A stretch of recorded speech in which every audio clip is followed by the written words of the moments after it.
Bismillahirrahmanirrahim. Assalamualaikum warahmatullahi wabarakatuh. Perkenalkan, kami tim dari Observasi Perencanaan Pembelajaran Sejarah di Sekolah Menengah Atas SMA Negeri 12 Semarang. Izinkan kami untuk perkenalkan diri. Perkenalkan, nama saya Alin Rahmatusobah dengan NIM 3101422047 serta teman saya. Dina Nur Asifa dengan NIM 3101422021.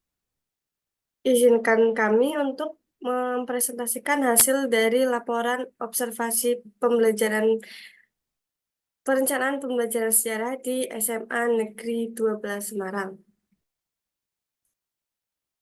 Yang pertama adalah gambaran umum sekolah. SMA Negeri 12 adalah salah satu sekolah menengah atas di Kota Semarang, didirikan pada 1 Juli 1985 dan menjadi awal beroperasi di SMP 22 Semarang. Pada tahun 1988, sekolah ini berada di Jalan Raya Gunung Pati dengan 12 rombel untuk kelas 10, 11, dan 12. Setiap kelas memiliki sekitar 35-36 siswa. Kelas 10 dan kelas 11 menggunakan kurikulum Merdeka, namun untuk kelas 12 masih menggunakan kurikulum 2013 dan menjadi angkatan terakhir yang menggunakan sistem kurikulum 2013 dengan jumlah kelas peminatan MIPA 6 kelas, IPS 5 kelas, dan Bahasa 1 kelas.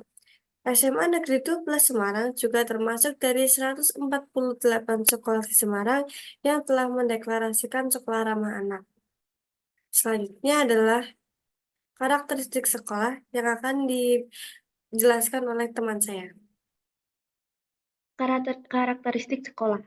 Karakter dari SMA Negeri 12 Semarang dilihat dari bentuknya memiliki bangunan yang luas dengan fasilitas yang memadai.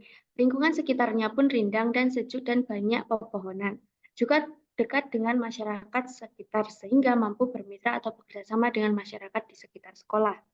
Slogan SMA Negeri 12 Semarang yaitu berguna, bersih, berdaya guna, unggul asri. SMA Negeri 12 Semarang sudah sejak lama menerapkan sistem full day school atau sekolah 5 hari dalam seminggu. Banyak juga ekstrakurikuler sekolah yang bisa diikuti oleh siswanya seperti OSIS, Pramuka, PMR, Taekwondo, dan lain sebagainya. Dalam penempatan kelas, jika masih penjurusan, ditentukan berdasarkan jurusan seperti MIPA, baik dari kelas 10, 11, 12, dalam lingkup yang sama, begitu juga dengan pemintaan IPS dan bahasa. Namun sekarang karena di kurikulum Merdeka, kelas dibagi urut berdasarkan kelas. Untuk waktu pembelajarannya dimulai dari pukul 7 sampai pukul 15.30 untuk hari Senin sampai Kamis, dan hari Jumat dimulai pada pukul 7 sampai pukul 11.30 waktu Indonesia bagian Barat. Selanjutnya adalah profil guru sejarah yang bernama Ahmad Dwi Afiyadi, bertempat tanggal lahir pada 19 Februari 1993, umurnya yaitu 32, yang beralamat di Banaran, Sekaran, Gunung Pati, Semarang. Riwayat pendidikan dari Pak Dwi adalah SD di MI Al-Iman, kemudian melanjutkan SMP di MTS Tajul Ulum, kemudian bersekolah SMA di SMA Negeri 12 Semarang, kemudian melanjutkan perguruan tinggi di S1 Pendidikan Sejarah Universitas Negeri Semarang, mulai mengajar tahun 2019 dan pengalaman mengajar di SMA Negeri 12 Semarang. Kemudian adalah karakteristik peserta didik. Karakteristik peserta didik. Karakter peserta didik menurut Pak Dwi dilihat dari profil siswanya sangat beragam, seperti dilihat dari tipe belajar, ekonomi, lingkungan, keluarga, dan lingkungan rumahnya. Untuk mengetahui informasi peserta didik, sekolah mengetahui dari PPDB, karena cenderungnya siswa yang mendaftar di jalur prestasi akan lebih banyak tidak memiliki masalah, seperti malas ataupun lainnya.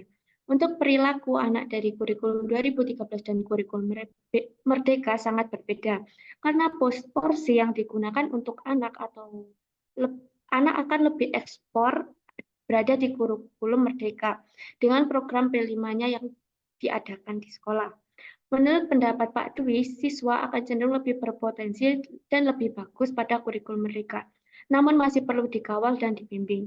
Selain itu, sekolah ini juga menerapkan kurikulum merdeka, fokus pada peningkatan potensi, minat, dan bakat peserta didik. Guru di SMA Negeri 12 Semarang menekankan aspek pertumbuhan karakter, baik akhlak maupun perilaku, dengan mengintegrasikan perubahan perilaku dalam proses pembelajaran. Selanjutnya adalah strategi guru merumuskan tujuan pembelajaran. Pak Dwi dalam merumuskan atau menyusun tujuan pembelajaran sejarah strateginya dengan memahami dokumen-dokumen tentang kurikulum merdeka dengan melakukan diklat nasional dengan menghadirkan pengawas, kepala sekolah penggerak, fasilitator didatangkan ke sekolah. Kegiatan workshop ini dilakukan dalam satu semester ini sebanyak 2 sampai 3 kali, yaitu membedah CP, ATP, TP, dan membuat SMA MA kemudian dipresentasikan di depan para undangan untuk dicek. Selanjutnya adalah strategi guru dalam menentukan dan mengembangkan materi ajar yang akan dijelaskan oleh Dina. Strategi guru dalam menentukan dan mengembangkan materi ajar. Cara mengembangkan modul ajar dengan cara membedah CP dan TP, guru untuk mengembangkan materi ajar diperlukan media dan model yang tepat untuk disampaikan kepada siswa. Sehingga guru diperlukan belajar dan treatment agar bisa menyampaikan materi dengan jelas dan baik. Bisa juga untuk mengembangkan materi sejarah dengan melakukan kunjungan ke museum secara online melalui web yang telah disediakan oleh museum. Sekolah sangat menyediakan fasilitas yang memadai, seperti dana BOS yang sangat diprioritaskan untuk pemenuhan kebutuhan pembelajaran siswa, seperti buku-buku dan penerbitnya memberikan tambahan berupa PowerPoint karena sekolah keterbatasan buku yang ada sehingga misal buku tersebut dipakai oleh kelas lainnya dapat mempelajari materi melalui PowerPoint yang ada yang sudah disediakan oleh penerbit. Ditambah di era perkembangan teknologi saat ini, yang sangat pesat membantu siswa dan guru untuk memperoleh materi seperti dari Kemendikbud juga menyediakan web yaitu dari buku.kemendikbud.go.id. Bisa dibuka di laman web. Selanjutnya, Selanjutnya adalah strategi guru dalam memilih model pembelajaran yang relevan dengan materi di RPP atau modul ajar. Menentukan model melakukan analisis kompleksitas karena setiap siswa memiliki pemahaman seperti lebih paham dengan cara auditori atau dengan membaca sudah paham, atau dengan cara menonton video juga siswa yang lebih paham dengan cara kinestetik sehingga dikelompokkan untuk mengefektifkan waktu dan siswa dapat mendapatkan pemahaman yang maksimal serta semua siswa dapat dengan mudah dan senang untuk menerima materi lainnya. Selain itu adalah strategi guru dalam memilih pendekatan dan metode yang relevan dengan materi di RPP atau modul ajar. ya, strategi guru dalam memilih pendekatan dan metode yang relevan dengan materi di RPP atau modul ajar. Pendekatan yang baik digunakan adalah pendekatan yang mengarah kepada siswa atau berpusat pada siswa. Karena paradigma pada kurikulum merdeka mengharuskan pembelajaran berpusat kepada siswa. Karena tujuan kurikulum merdeka yang bergerak adalah siswa, guru tetap boleh mendominasi dalam kelas, namun dengan tujuan untuk mengendalikan siswa di kelas. Untuk menentukan model belajar dalam kelas dilihat dari materi yang akan diajarkan, bisa jadi menggunakan ceramah, ada juga yang bisa berdiskusi atau tanya jawab atau kelompok atau problem basic learning atau lainnya. Jadi pengombinasian berbagai metode bisa saja dilakukan. Tapi kembali lagi dilihat dulu materi yang akan disampaikan bagaimana. Karena karakteristik setiap materi akan berbeda-beda. Semua metode atau model itu bisa digunakan dan bagus. Semua tinggal disesuaikan dengan kebutuhan materi, siswa, dan keadaan pada saat itu. Selanjutnya adalah strategi guru dalam memilih teknik dan taktik agar relevan dengan materi di RPP atau modul ajar. Kembali lagi ke rencana yang telah disusun atau tujuan pembelajaran sejarah yang disesuaikan dengan buku panduan dan kebutuhan siswa, kemudian dikembangkan sesuai dengan standar kurikulum. Menurut Pak Dwi, tidak ada tips atau trik tertentu untuk hal ini karena di panduan sudah ada, kita bisa mengikuti. Tidak mungkin kita akan keluar dari hal ini dari peraturan dan kurikulum yang sudah ada karena pasti sudah diukur. Yang pasti dan utama, guru harus menganalisis kebutuhan terlebih dahulu dengan cara bertanya ke wali kelasnya, kemudian ke guru BK. Dan juga teman-temannya juga boleh. Bisa juga dengan berkonsultasi dengan guru yang senior yang sudah mengajar lebih lama di sekolah, pasti sudah tahu bagaimana kondisi siswa selama mengajar atau juga berkonsultasi dengan guru yang sering mengajar kelas tersebut. Selanjutnya, Selanjutnya adalah strategi guru dalam memilih sumber belajar yang relevan dengan materi di RPP atau modul ajar.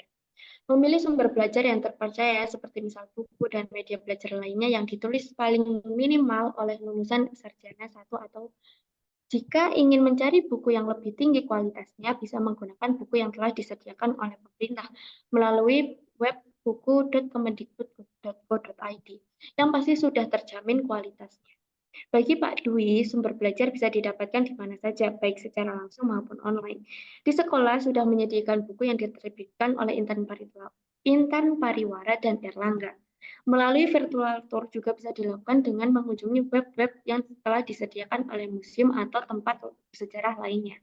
Kemajuan teknologi yang ada bisa kita lihat bahwa tanpa mengunjungi langsung suatu museum atau tempat bersejarah, tetap bisa dijadikan sumber belajar secara jauh. Kebutuhan siswa juga sudah terpenuhi di sekolah seperti sekolah, perpustakaan, wifi, buku paket, PowerPoint, dan lain sebagainya. selanjutnya adalah strategi guru dalam memilih media yang relevan dengan materi di RPP atau modul ajar. Pak Dwi, dalam memilih media yang digunakan untuk pembelajaran lebih dominan menggunakan PowerPoint dan juga Google Slide, karena salah satu akses dari buku yang sekolah beli. Selain itu juga ada media PowerPoint yang disediakan oleh MGMP Sejarah Kota Semarang. Juga terdapat materi yang dari Pak Dwi adalah memberikan materi dari Canva Online.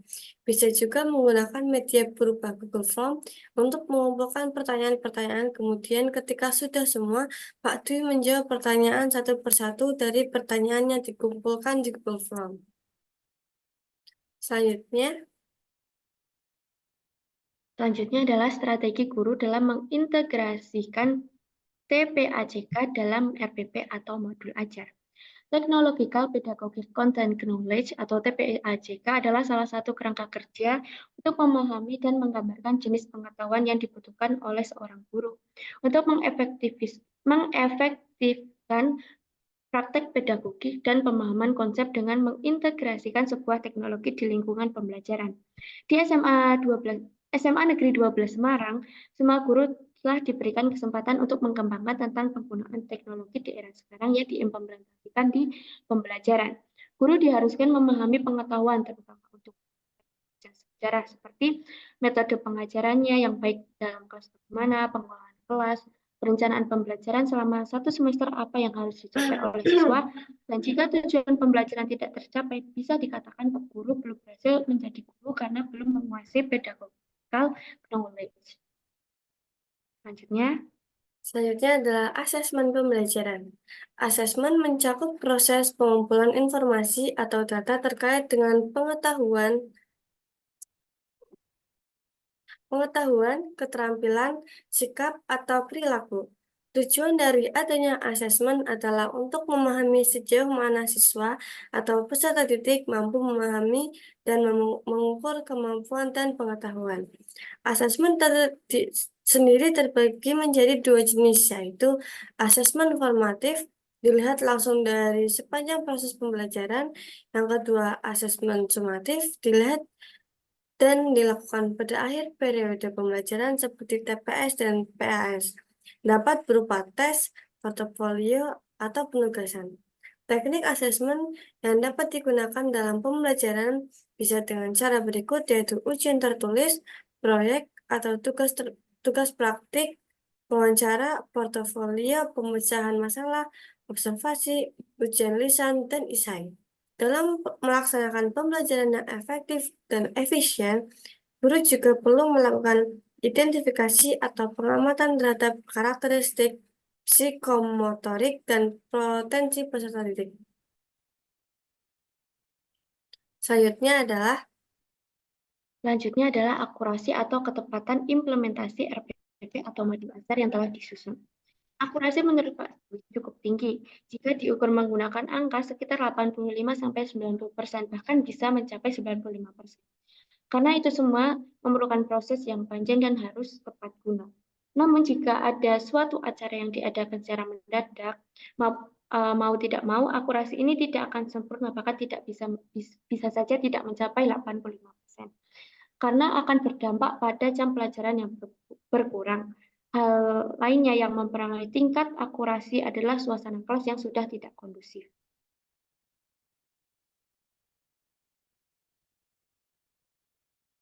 Selanjutnya adalah kelebihan dan kekurangan proses perencanaan pembelajaran yang dilakukan oleh guru. Analisis SWOT, strengths, weakness, opportunities, and threats. Yang A adalah kelebihan. Kelebihannya dari Pak Dwi selaku guru sejarah mampu menciptakan suasana yang ceria meski di jam pelajaran terakhir.